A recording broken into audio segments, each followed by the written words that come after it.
computer?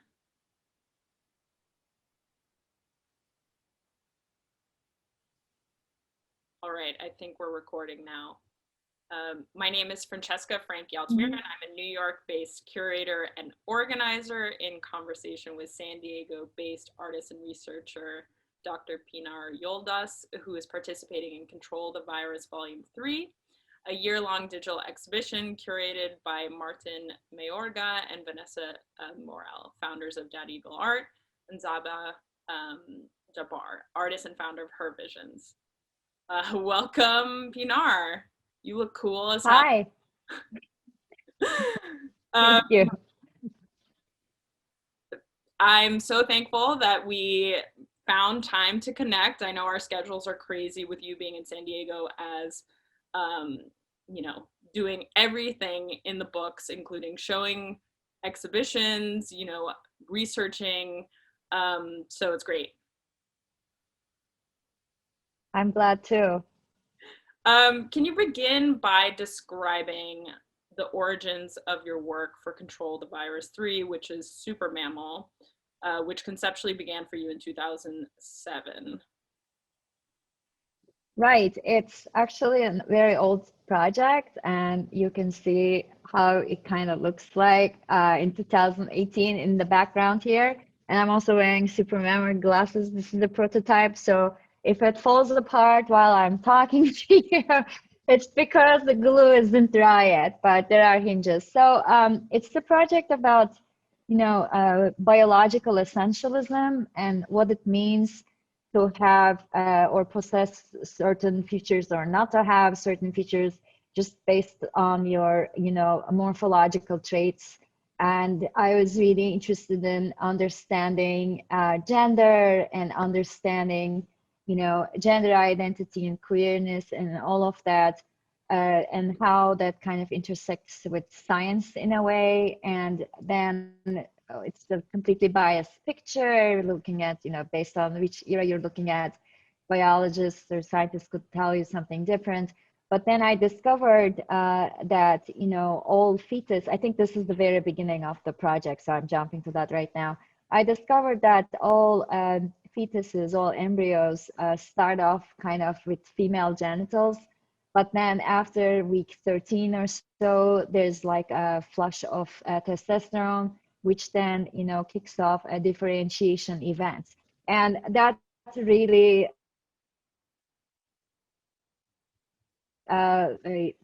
motivated me to make some work on this because just growing up, the stories you hear, like biblical stories, female is just kind of a subset of the male. It's either made from the bone, from some bone in the body, or, always the females kind of coming after the male, and the male as like the ideal form a human could take.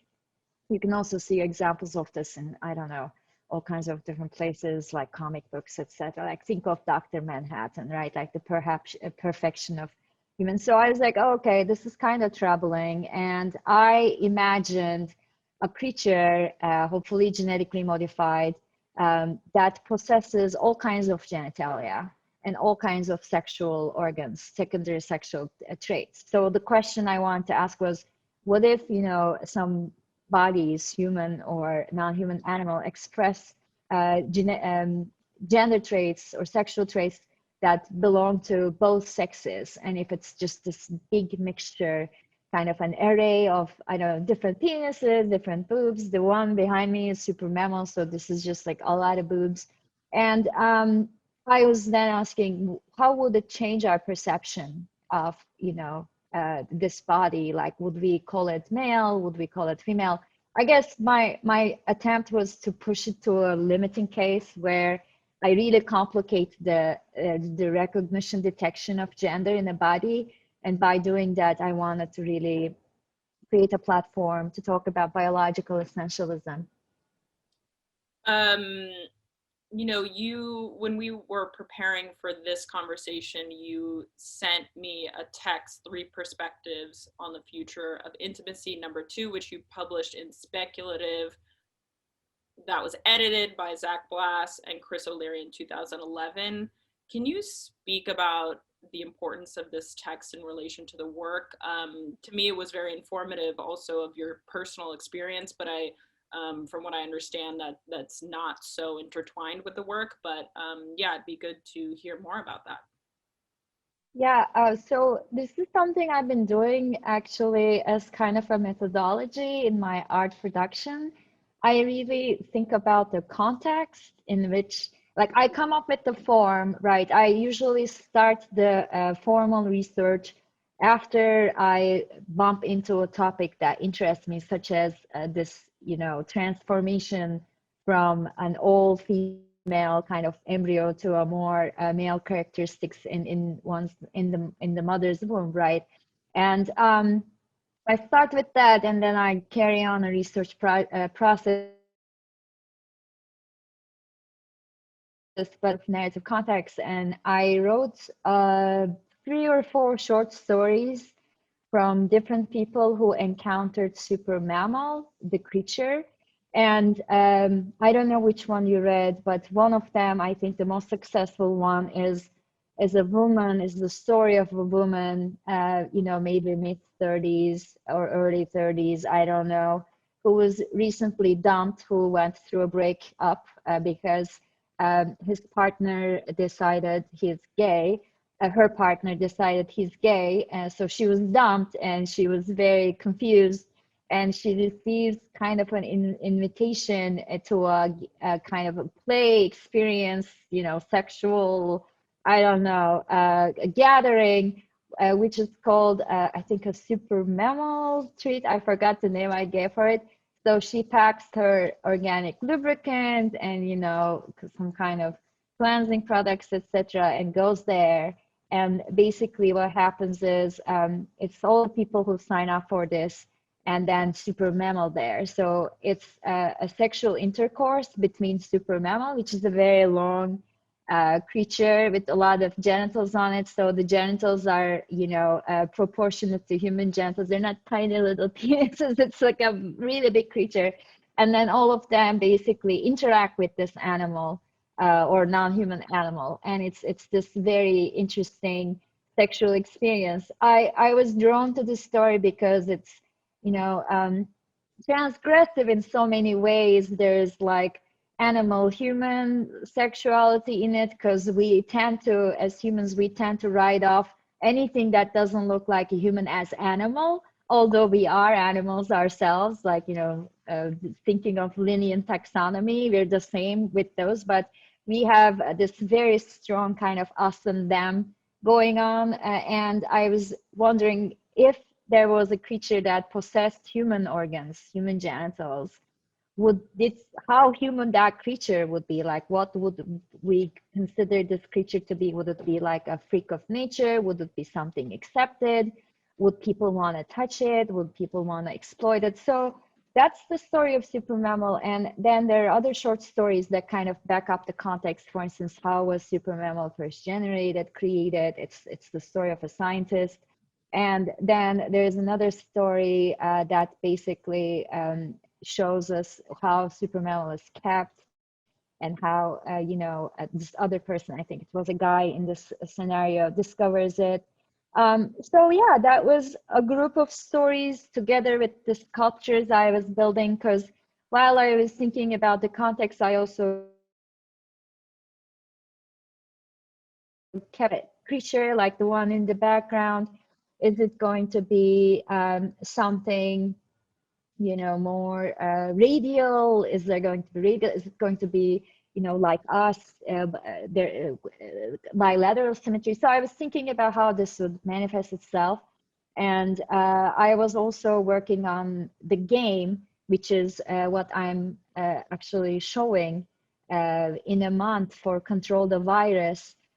So I think that's kind of how I work. I like come up with the concept, but then I seek channels through which I could convey the idea, and I'm not really as conforming to one medium. I always try to find the best medium to kind of tell the story I'm interested in telling.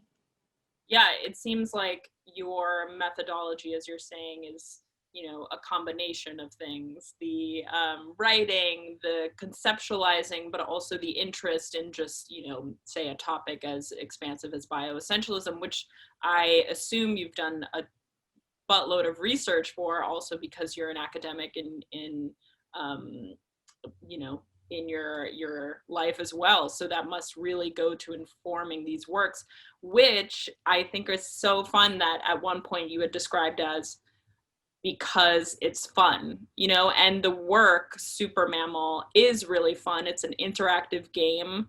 So I'm wondering, how you're thinking about this sort of gaming culture, mixed with these like very dense and academic ideas as well. It's a cool combo.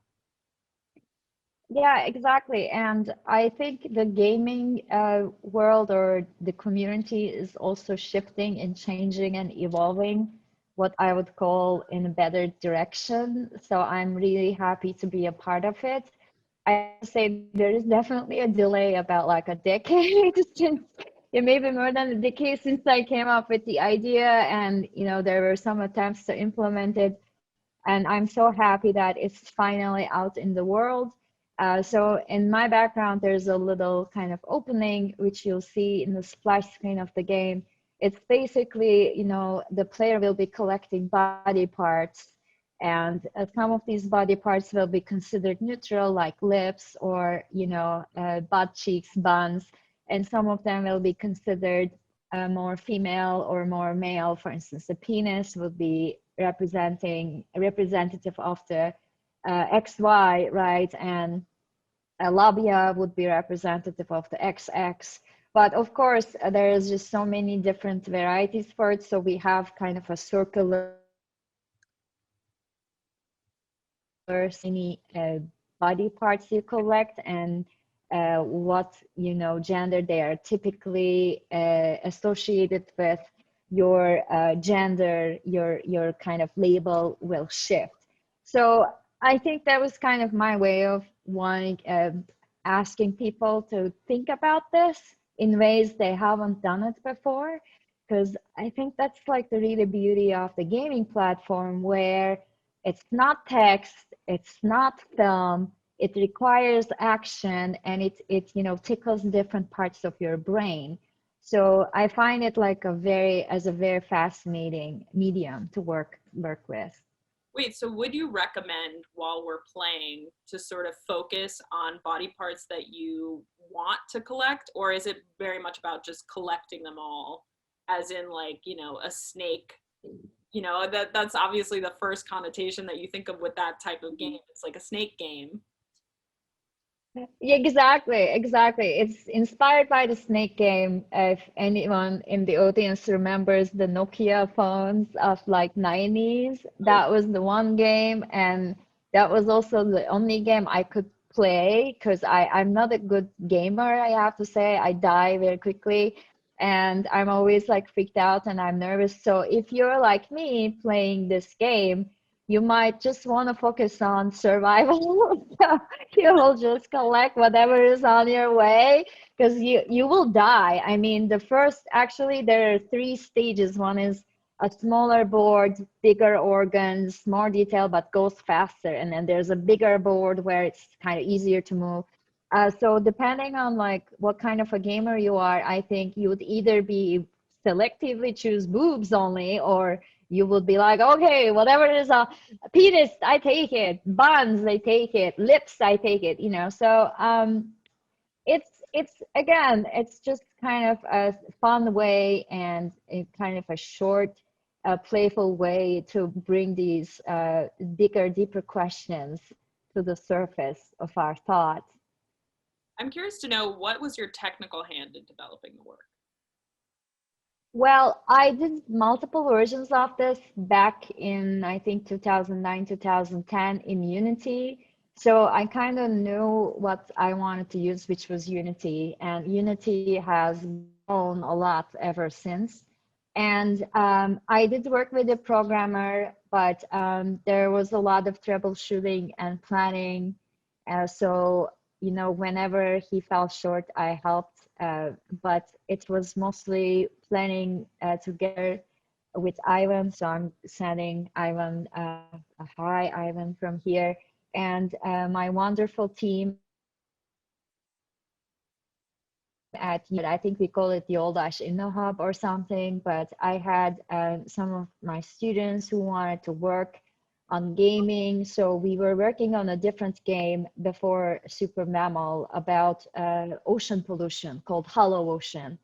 And we already had our rhythm, weekly meetings, etc. So we kind of focused on this game after Hollow Ocean, and everybody contributed a little. I can say that not everything we create is used. We're not like a game studio professional. We're not using agile software development systems, or our productivity isn't the most important thing for us. Learning and discussions is very important for us. So it's a learning environment. But yeah, I will call it a collective effort. But models, idea, all of the context, it's basically it's an old project of mine. I love this collaborative nature. It sounds very fun. I wish I could be part of that studio. Maybe one. Yeah, To wrap yeah. up this Q&A, I'm wondering if you could talk about your the merch, because obviously, it sounds. I mean, I think you're wearing some of it, and it's very cool. Yes, actually, let me put it back on. With the background, this all you can see. Maybe I should do it like this. So these are basically a UV filtered colored lenses. I'm now debating whether blue is the best color because the whole blue light thing going on. But obviously, it's one of my favorite colors. And around the merch is going to be an ornament that is basically a compilation of boobs, penises. So I wouldn't say that you can tell it. You have to kind of look at it closely to see the boobs, but they're there. And it's a very simple design, and I hope it'll be fun to wear. I'm going to make this in cold colors and warm colors. So the pink is my next one I'm going to work on. And it will be available on Control the Virus website. So while you're playing the game, you would have links. I think you can just go and shop without having to play the game. But there is also an option to access this merch through the game. We will have links and maybe little surprises if you score really well. I'm not sure what it will be.